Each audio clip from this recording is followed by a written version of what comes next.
Alhamdulillahi Rabbil Alamin. Wabihi nasta'inuhu ala umuri dunya waddin.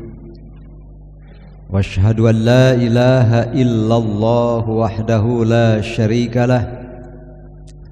Wa ashhadu anna Muhammadan abduhu wa rasuluh. La nabiyya ba'dah amma ba'd. Di dalam hadis yang sedang dibahas itu dikatakan bahwa salah satu sibyan, ada 3 anak yukallimu mahdiyah. Mereka yang bisa bicara padahal masih dalam keadaan bayi, dalam omongan, ayunan.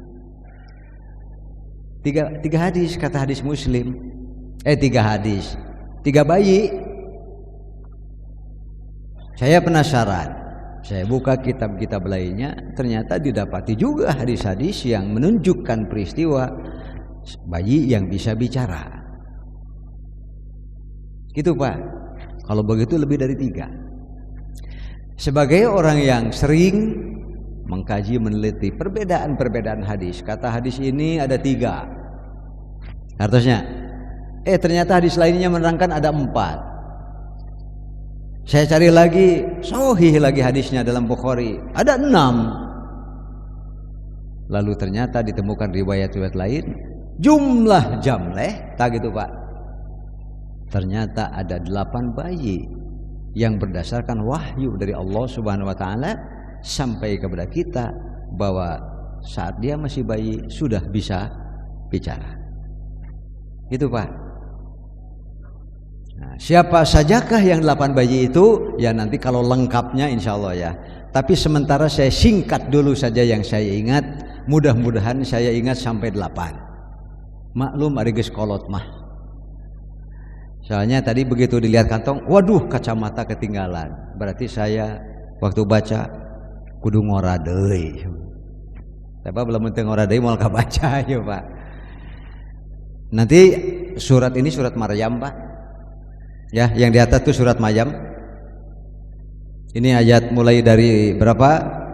Ayat 25. Silakan Bapak Ibu nanti kalau pulang dibaca kelengkapannya. Kalau tentang Maryam kan mulai dari ayat ke-16. Wazkur fil kitabi Maryama izin tabadat min ahliha makanan syarqiyya fattakhadhat min dunihim hijaban fatamassala fa'arsalna ilaiha ruhana fatamassala laha basarun sawiyya qala inni a'udzu birrahmani minka in kunta taqiyya, dan seterusnya. Ketika Siti Maryam didatangi oleh malaikat Jibril, fatamassala laha basarun sawiyya, diutus oleh Allah, lalu rupanya adalah rupa seorang laki-laki. Maryam takut dalam kesendiriannya dihampiri oleh laki-laki, lalu ia mengatakan inni a'udzu birrahmani minka, aku berlindung kepada Allah yang Maha Pengasih Ar-Rahman dari kamu. Gitu. In kunta taqiyya, jika kamu orang yang benar, orang yang takwa. Qala inni, sesungguhnya aku ini adalah utusan Allah Subhanahu wa taala li ahaba laki gulaman zakiyya, untuk memberitahu bahwa kamu akan di dalam kandunganmu akan ada seorang anak yang suci, yang bersih. Qalat, bagaimana aku bisa punya anak? Walam yamsasni basyarun walam aku bagiyya, aku tidak pernah disentuh oleh seorang laki-laki pun, aku pun tidak pernah berbuat maksiat, apalagi melakukan perzinahan. Qala kadzalika qala rabbuka huwa alayya hayyinu, dan seterusnya. Allah berfirman, apapun yang Allah kehendaki semuanya serba mudah. Dan seterusnya sampailah nanti ke ayat ini, mulailah Maryam menyendiri. Benar saja hamil, gitu kan? Nah, bagaimana kejadiannya setelah hamil itu? Ini ayatnya. Ya, setelah dalam menyendirinya, wakuli washrobi, ini hiburan, motivasi sekaligus fasilitas dari Allah Subhanahu wa taala. untuk seorang ibu yang memiliki kesabaran, ketawakalan yang luar biasa. Dia harus mengandung, merupakan amanah dari Allah Subhanahu wa ta'ala, seorang anak zakiyah yang amat suci dan bersih. Itu Pak, di sini diceritakan. Fakuli washrobi, makanlah engkau wahai Maryam, washrobi, minumlah engkau, waqarri aina, silahkan tenangkan hatimu, besarkan hatimu, bersenang-senanglah. Fa imma tarayinna minal bashari ahad, bagaimana nanti kalau engkau melihat ada seseorang, kenapa kamu hamil gitu kan? Berzinah dengan siapa kamu? Dan pasti orang pikirannya seperti itu. Itu yang harus siap diterima oleh Siti Maryam. Fakuli, katakan olehmu, jawab, inni nazartu lirrahman, aku nazar kepada Ar-Rahman, Allah Subhanahu wa taala, sauman, saum di sini apa? Falan ukallimal yauma insiyya, saya tidak akan bicara dengan siapapun, titik. Gitu, sampai orang bicara apapun silahkan. Qalat fa'atat bihi kaumahu, setelah melahirkan datanglah Maryam kepada kaumnya yang telah menuduh bahwa Siti Maryam berbuat zina, merahasiakan siapa bapak dari anak ini. Tahmiluhu, qalu ya Maryam laqad ji'ti syai'an fariya, engkau sungguh telah menghadirkan sesuatu yang amat sangat buruk, petaka yang sangat memalukan. Bahasa Arab nate fariya. Bapak Ibu rasa fariya itu adalah petaka yang sangat buruk. Bahasa Arab nate fariya, ya kade fariya. Ya ukhta Harun, Siti Maryam adalah saudaranya Harun. Ya ukhta Harun, makana abuki imro'asuin, padahal bapamu tidak pernah menjadi orang yang buruk sama sekali. Wa ma kanat ummuki baghiyya, ibumu itu juga suci, bersih, tidak pernah ia berbuat maksiat seperti kamu. Fasyarat ilaihi, maka Maryam menunjuk kepada bayi yang sudah dalam omongannya. Siapa itu? Nabi Isa alaihis. Fasyarat ilaihi, lalu Siti Maryam menunjuk kepada Isa yang sedang dalam pangkuannya. Qalu, mereka berkata, Bani Israel nih, kaifa nukallimu man kana fil mahdi sabiyya, yang benar saja, masa bagaimana kami harus ngajak bicara kepada bayi yang masih dalam pangkuan? Maknya cenah atuh kudu ngobrol naon ari kaorok gitu. Gitu ya. Elehku ibu-ibu Pak, berarti ya nunanya bapak-bapak, padahal ibu-ibu mah setiap hari ngobrol jeung oroknya punya. Si Kasep meuni bagur putra saha gitu, sidik anak manehna. Gitu. Qala, ternyata bayi itu berkata, Inni Abdullah, aku ini adalah hamba Allah. Atani alkitab, Allah memberikan kepada saya alkitab, maksudnya Injil. Wa ja'alani nabiyya, dan Allah telah jadikan saya sebagai nabi. Jadi Nabi Isa sudah dikatakan nabi padahal ia masih bayi saat itu. Wa ja'alani mubarakan, dan Allah telah menjadikanku mubarakan, diberkahi, ainama kuntu, dimanapun aku berada. Wa awsani, dan Allah mewasiati saya bisolati, untuk tetap mendirikan sholat. Bapak Ibu, ada dina Injil ayat sholat ayat. Ya ayah, ayah Nabi Ibrahim sok sholat tara, bisi mengajarkan Nabi Ibrahim tara sholat Pak. Apakah zaman Nabi Ibrahim sudah ada wudu Pak? Sudah ada wudu? Sama. Tidak ada seorang Nabi pun yang diutus oleh Allah kecuali harus mendirikan sholat Pak. Dan sholat itu selalu harus dalam keadaan suci. Dari dulunya begitu syariahnya. Contohnya saja, contohnya. Ketika Siti Sarah dikurung dalam istana, ya kan? Siti Sarah Pak, istrinya Nabi Ibrahim alaihissalam, dikarenakan kecantikannya yang luar biasa, akhirnya hasrat kelelakian dan hidung belanya si penguasa itu ya tersulut, istilahnya begitu. Menurut bahasa orang mah, salah kamu sendiri, kenapa kamu cantik, tak gitulah.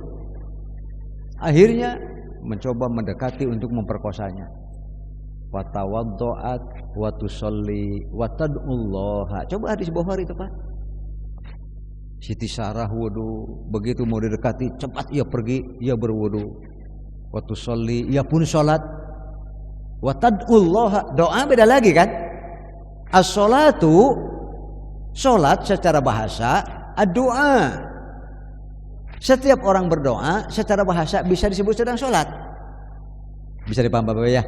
Tapi begitu sholat yang dimaksud dalam pengertian yang khusus secara terminologis atau secara istilahan, itu mah khusus pekerjaan-pekerjaan yang khusus dengan ucapan-ucapan yang khusus baru disebut sholat. Kalau kita menyebutnya muftatahatun bitakbir wa mumtatamatun bitaslim. Kullu aqwalin wa af'al, kumpulan pekerjaan dan omongan-omongan yang dimulai dengan takbir diakhiri dengan salam, baru disebut sholat. Setelah itu watadullah, dan Siti Sarah pun setelah sholat berdoa kepada Allah Subhanahu wa taala. Begitu syariah-syariah di dalam Islam sejak zaman Nabi Adam alaihis salam. Jadi ada toharohnya, bersucinya, ada juga sholatnya. Kalau zakat ada zakat, ada Pak. Wa usani bis sholati, dan Allah pun mewasiati saya untuk tetap mendirikan sholat, waz zakati, dan juga menunaikan zakat. Jadi Nabi Isa sok zakat tara, sok zakat tara, zakat. Dari Bapak Ibu, itu adalah syariah yang terus berlangsung hingga hari ini. Bahkan zakat pun merupakan syariah yang akan terus berlaku hingga akhir zaman. Itu Pak. Madumtu hayya, selama saya hidup. Wa barram biwalidati wa lam yaj'alni jabbaran syaqiyya. Dan Allah dan barron, selalu saya itu menjadi birrul walidain. Karena Nabi Isa tidak punya bapak, maka dia bukan biwalidaini, tapi saya harus terus berbuat baik kepada ibu saya. Karena di antara kelengkapan anak soleh adalah berbakti kepada ibu bapaknya. Itu makanya di antara sedekah jariyah, bapak ibu melihat anak. Sebab saya menggambarkan begini Pak. Ini bayangkan saja oleh bapak ibu, ini sering saya sampaikan. Bapak ibu, kalau bapak ibu disuruh memejamkan mata, terus membayangkan pintu-pintu surga, bisa tidak? Kebayang mah? Cok perem. Nah, bahasa Indonesia merem, coba merem. Coba ibu bapak merem, lalu bayangkan pintu-pintu surga. Ada Pak? Ada kebayang? Ada? Ayat. Jangan sakit tuanya. Bayangkan pintu surga 8. Dan kebayang teh kalaka komplek Pak. Gitu ya. Tidak apa-apa. Sesuai saja yang sesuai dengan kemampuan kita. Terus Bapak Ibu bayangkan Nabi Muhammad berdiri di depan pintu-pintu surga. So, perem heula teu naon perem heula. Kabayang teu? Bu, kabayang Bu? Beliau melambai-lambaikan tangannya sambil berteriak-teriak dengan keras, ummati. Karena Nabi yang mengatakan, innakum tud'auna yaumal qiyamah. Kalian nanti akan saya panggil.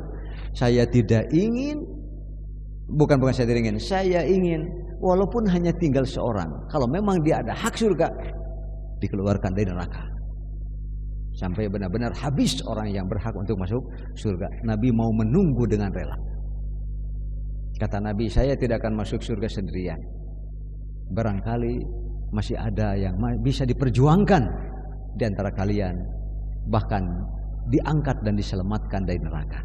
Nanti kalau sudah habis, baru secara berjamaah masuk surga. Wasiqal ladzina taqaw rabbahum ilal jannati zumaro. Kalau sudah zumaro berarti sudah habis yang punya hak yang punya hak masuk surga sudah habis. Tinggal di neraka saja. Dah bayangkan ke ibu bapak. Atos kebayang atos? Sudah. Pintu-pintu surga Nabi Muhammad memanggil-manggil. Di sebelah kanannya berdiri Abu Bakar. Sambil memegang penceduk Pak. Teuing panyuk na model naon ya? Enggak tahu saya. Di sebelah kirinya ada Umar. Untuk apa Abu Bakar, Umar, kok kamu siap-siap mau menceduk air Al-Kautsar, air telaga? Saya ingin menyuguhi, menyodorkan air minum ini kepada orang-orang hamba-hamba Allah yang diizinkan oleh Allah untuk bertemu dengan Tuhan. So, Bapak Ibu hoyong teh disuguhan ku Abu Bakar. Hoyong teh Pak? Hoyong? Hoyong teh Pak? Hoyong? Hoyong? Tuh, bapak-bapak mah hoyong. Duh ka ibu-ibu itu ya. Ibu-ibu, hari Abu Bakar hoyong, ngeunteu nyuguhan ibu-ibu. Ngarulang Pak, ngarulang. Can ari ka bapak-bapak hoyong teh. Gitu Pak, datang. Dah, kebayang rombongan Pak? Rombongan? Kan rombongannya Zumarah teh rombongan. Dipandu oleh malaikat, para malaikat, dipandu oleh teriakan-teriakan Nabi, ummati, ummati, aku di sini. Itu Pak. Ngabring bapak-bapak. Bukan bapak-bapak, jamaah yang banyak ngabring. Dekat sebelah miliarnya banyak. Mudah-mudahan banyak sekali ya. Sehingga surga itu yang begitu luas, 100 tingkat, seluas langit dan bumi satu tingkatnya, manyausi dengan seutikan. Beureun sarerepi surga teh nya. Semoga makin banyak yang disurgakan oleh Allah Subhanahu wa taala ya, dan diantaranya kita. Oh, bayangkeun deui ayeuna. Atos kabayang, ngabring, ngabayang. Bisa hese peureum we heula peureum. Wah, ngabring geus kabayang. Dalam rombongan yang sedemikian besarnya, ayo tanya hati kita sendiri sambil memejamkan mata. Ari urang aya teh aya di dinya gitu, Pak. Kita ini ada enggak dalam rombongan yang menuju surga yang dipandu dengan oleh para malaikat dan dipandu oleh teriakan Nabi Muhammad? Aya urang aya teh aya? Aya teh aya, Pak? Ayanya. Aya atuh manya teh aya. Kira aku sok ka pinad teh aya atuh. Karena jauh-jauh ka pinadnya banyak pengajian. Dah, kebayang teh ada kita. Ningkat deui, naik deui. Mun geus teu kabayang, heup moal ditanya deui nya. Selama Bapak Ibu menyebut kabayang, naik deui. Dalam rombongan ada kita. Kita itu posisinya di depan, di tengah, di belakang, Pak. Dalam rombongan yang semikian panjang dan lebar, miliaran teh miliaran, kita ada di situ, Pak. Alhamdulillah di bayangan teh aya. Itu adanya di depan, di tengah atau di paling belakang? Bu, di mana, Bu? Di depan. Wanian. Hebat. Ya, ngan aya jelema teh aya dua rupa, aya nu wanian, aya nu wawanianan.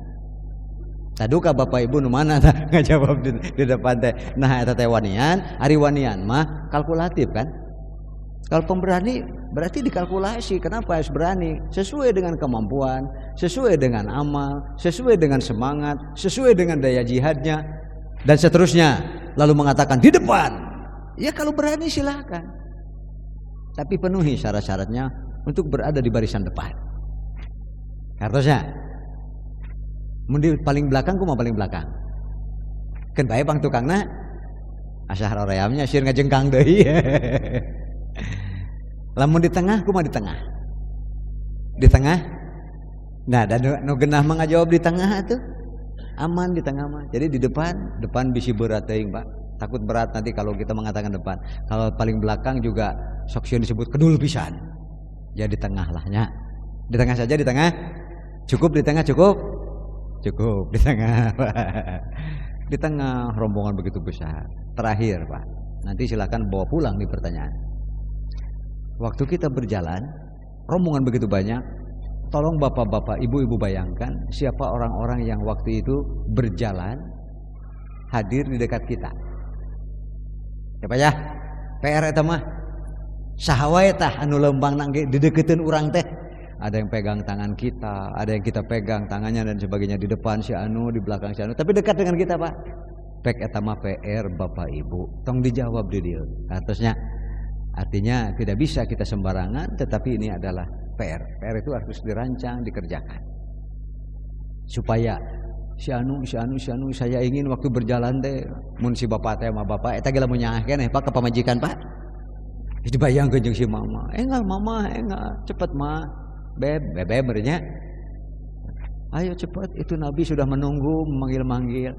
Bapak-bapak bayangkan Pak, apakah akan merasa senang Bapak apabila nanti menggandeng istrinya sambil berkata, ayo mama cepat, itu Nabi sudah memanggil kita. Bunga moal Pak, bunga Pak. Bunga moal, nikmat moal. Duka can itu keur amak ke pamajikan teh. Matak teu sok gede amak. Nah, gitu ya. Eta mah PR bieu mah nu terakhir mah.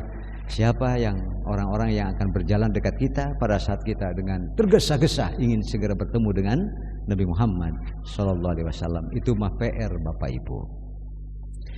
Kemudian di bawahnya ya id qalatil malaikatu, ini dalam surah lain Pak, dalam surah Ali Imran ini mah. Ketika malaikat berkata, ya Maryamu, wahai Maryam, innallaha yubashshiruki bi kalimatin minhu. Di sini disebutnya bi kalimatin. Sesungguhnya Allah memberi kabar gembira kepadamu dengan suatu kalimat minhu dari Allah. Apa yang disebut kalimat dari Allah itu? Ismuhu al-Masih Isa bin Maryam. Al-Masih Isa bin Maryam, sehingga ia nusibat ila ummihi, dinisbatkan kepada ibunya. Gitu, yaitu bin Maryam. Wajihan, dia akan terkemuka, akan terkenal, akan banyak disebut namanya fid dunya wal akhirah, baik di dunia maupun di akhirat. Nabi Isa adalah nabi yang terkenal di dunia dan di akhirat. Wa minal muqarrabin, dan di antara para nabi yang amat sangat dekat kepada Allah Subhanahu wa taala. Wa yukallimun nasa fil mahdi, dan nanti bayi ini akan bisa bicara waktu masih dalam pangkuan. Wa kahlan wa minas solihin, ia angkat sangat baik dan ringan. Ringan apa kalau dalam bahasa kita? Nyaberehan, nyabager gitu, tidak sulit orangnya. Wa minas solihin, dan terdiri dari orang-orang soleh. Qalat, Maryam berkata, Rabbi, wahai Tuhanku, anna yakunu li walad, bagaimana aku bisa punya seorang anak, walam yamsasni bashar, padahal tidak pernah menyentuh aku seorang laki-laki pun. Qala kadzalika Allahu yakhluqu ma yasha, demikianlah Allah Subhanahu wa taala akan menciptakan apapun yang dikehendakinya. Idza qada amran, bila Allah telah memutuskan satu urusan, fa innama yaqulu lahu, Allah tinggal berfirman saja, kun fayakun, jadilah, dipastikan akan jadi. Kemudian wa yu'allimuhul kitaba wal hikmah, dan Allah akan mengajarinya Alkitab dan Al-Hikmah. Wat Taurata wal Injil, dan Allah pun akan mengajarkan Taurat, akan mengajarkan Injil. Wa rasulan, dan Allah pun menjadikan anakmu ini nanti yang akan dalam kandunganmu ini, wahai Siti Maryam, seorang utusan Allah ila Bani Israil. Utusan Allah kepada Bani Israil. Anni qad ji'tukum bi ayatin mir rabbikum, sesungguhnya aku telah mendatangi kalian dengan suatu ayat dari Tuhan kalian. Anni akhluqu lakum minatin, sesungguhnya aku telah ciptakan bagi kamu dari. Nah ini Pak, ini kata-kata Nabi Isa nih. Wa rasulan ila Bani Israil, anni qad ji'tukum, aku akan datang kepada kalian bi ayatin, dengan suatu tanda min rabbikum, dari Tuhan kalian. Ini kelebihan Nabi Isa. Kalau kita menyebutnya mukjizat. Anni akhluqu lakum minatin, saya akan bisa membuat bagi kalian dari tanah kahayatit toir, dibentuk seperti bentuk burung. Ini Nabi Isa Pak. Kemudian fa anfuhu fihi, aku tiup saja si burung itu, fayakunu tayran biiznillah, maka burung yang kubuat dari tanah aku tiup, dia akan menjadi burung yang sesungguhnya, lalu ia bisa terbang. Itu dilakukan di hadapan Bani Israil. Itu dari bayi sudah bisa begitu Pak. Ini diomongkan oleh Nabi Isa. Pada saat itu Nabi Isa masih dalam buayan ibunya, disetorkan kepada Bani Israil, diperintah oleh Allah Subhanahu wa taala, temui Bani Israil yang telah menuduhmu berbuat perzinahan. Nah, dijawabnya oleh Nabi Isa padahal Nabi Isa masih bayi. Kemudian Wa ubriul akmah wal abroso, aku bisa menyembuhkan berbagai macam penyakit kulit, Pak. Begitulah. Ya. Wal abroso wa uhyil mauta, bahkan satu ketika aku akan bisa menghidupkan orang yang sudah mati. Jadi Nabi Isa nanti ada peristiwanya, Pak ya. Ada orang yang mati, lalu ada satu kejadian, lalu Allah perintahkan hidupkan lagi oleh kamu wahai Nabi Isa. Nah, itu sudah Nabi Isa katakan sejak dia masih bayi. Kemudian wa unabbiukum bima ta'kulun, bahkan aku bisa mengabarkan kalian di rumah kalian tadi kalian makan apa. Nabi Isa tahu, Pak. Begitu datang orang, kamu di rumah makan anu, kamu di rumah makan anu. Kemudian wa ma tadakhirun, dan makanan-makanan yang masih kalian simpan disembunyikan. Nabi Isa bisa menerangkannya. Dan itu adalah di antara mukjizat Allah Subhanahu wa taala kepada Nabi Isa, fi buyutikum, di rumah-rumah kalian. Inna fi dzalika, sesungguhnya dalam semua itu, la ayatan lakum, merupakan tanda kekuasaan Allah bagi kamu, in kuntum mu'minin, jika kalian sebagai orang-orang mukmin. Wa musaddiqon, dan juga sebagai bukti benarnya, lima baina yadayya minat Taurat, bahwa Taurat itu benar, merupakan kitab dari Allah, dan turunnya Injil itu juga merupakan bukti benarnya Taurat, karena Taurat mengatakan nanti akan ada kitab namanya Injil, dan nanti pun akan ada kitab namanya Al-Quran. Itu sudah disebutkan di dalam Taurat. Kemudian minat Taurat wali uhilla lakum, dan untuk menghalalkan bagi kalian ba'dalladzi hurima alaikum, sebagian makanan-makanan yang asalnya diharamkan bagi kalian. Kemudian waji'tukum biayati mir rabbikum, aku datang kepada kalian dengan tanda-tanda kekuasaan Allah, dari kekuasaan Tuhan kalian. Fattaqullaha wa ati'un, takwalah kepada Allah, taatlah kalian juga kepadaku sebagai utusan Allah Subhanahu wa taala. Innallaha, sesungguhnya Allah, Rabbi wa Rabbukum, Tuhanku dan Tuhan kalian. Fa'buduhu, beribadahlah kalian hanya kepadanya. Hadza siratum mustaqim. Nabi Adam jalannya siratal mustaqim. Nabi Idris jalannya siratal mustaqim. Nabi Nuh jalannya siratal, sampai Nabi Muhammad ihdinas siratal mustaqim siratal ladzina an'amta. Berarti di atasnya Nabi Isa, Nabi Musa, Nabi Harun, dan seterusnya, semua menempuh jalan yang sama. Oleh karena itu Bapak Ibu bisa ibaratkan seperti rombongan yang berjalan sesuai jadwal masing-masing. Bisa dipaham Bapak Ibu? Nabi Adam dengan umatnya seperti berjalan, sekarang sudah sampai di tujuan. Nabi Idris menyusul, Nabi Nuh menyusul, Nabi Ibrahim menyusul, terus begitu Pak. Nabi Muhammad menyusul. Kata Nabi kepada umat, yaitu kepada kita semua, Pak, antumul akhirun as-sabiqun, atau antumul akhirun al-awwalun, atau as-sabiqun. Kalian ini hidup di masa terakhir zaman dengan Nabi yang terakhir, tapi kalian akan masuk surga paling dulu. Bajai Bapak Ibunya. Sekali lagi, kita ini generasi terakhir, tapi insya Allah masuk surga yang paling dulu di antara umat-umat yang lainnya. Amin ya robbal alamin. Tapi masuk neraka pun asup surga panggalana karena neraka oge sama we Pak. Makanya nanti pengisi neraka yang paling pertama-tama umat Nabi Muhammad, Pak. Dan rombongan yang pertama yang masuk surga juga umat Nabi Muhammad. Demikian Bapak Ibu yang dimuliakan Allah Subhanahu wa taala, ini adalah satu di antara 8 ya. Saya baru kisahkan selintas saja 2, yaitu Nabi Isa. Yang satu lagi adalah Jurej, bayi seorang perempuan hamba sahaya yang ingin memfitnah. Nah, kejadian ini juga oleh Imam Bukhari dan Muslim dimasukkan ke dalam bab birrul walidain. Bagaimana kalau kita sedang sholat lalu mendengar panggilan ibu? Bagaimana kalau sedang sholat wajib? Bagaimana kalau sedang sholat sunnah? Dan seterusnya. Itulah sebetulnya membahas bab bagaimana kalau sedang sholat lalu didengar oleh kita panggilan ibu, seperti apa? Karena makanya banyak. Nah, itu dulu Bapak Ibu, sekali lagi bagi kita adalah mukjizat yang tentu saja kita semakin yakin bahwa wahyu Allah Subhanahu wa taala adalah siratal mustaqim. Demikian, kebetulan pertanyaannya tidak ke bawah. Jadi pada hari ini tidak ada pertanyaan. Semoga Bapak Ibu senantiasa sehat walafiat, dianugerahi rezeki yang barokah oleh Allah Subhanahu wa taala. Kemudian doa-doa baiknya dijabah oleh Allah Subhanahu wa taala. Saya tidak lupa mengucapkan dari pesantren Darul Basiyah kepada Bapak Ibu yang ya menyayangi, mencintai para santri ya Pak ya. Yang alhamdulillah kegiatannya terus berjalan.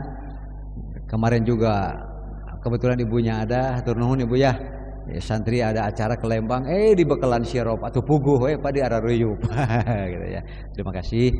Dan kalau Bapak Ibu yang ada rezekinya, biasa ibu-ibu di depan ada meja. Itu semua untuk kegiatan pesantren tadi berwasiat.